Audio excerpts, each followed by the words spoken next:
For this week's project, I've chosen what I would call a grade 1 tutorial. That can be deceptive because it doesn't necessarily mean it's easy, but it's less involved, less detail, a bit quicker to do, lots to learn from it, lots about wetting wet washes and a lovely colour scheme.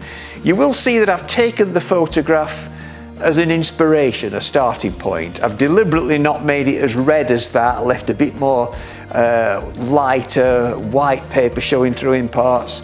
But you can also see at the same time how I have used it for information and inspiration. I mean, the inspiration's there with the light and atmosphere, but the information is all the shapes and structures of these little fishing boats in the distance and the foreground there. If you have to make up that sort of thing, it tends to not have that authenticity.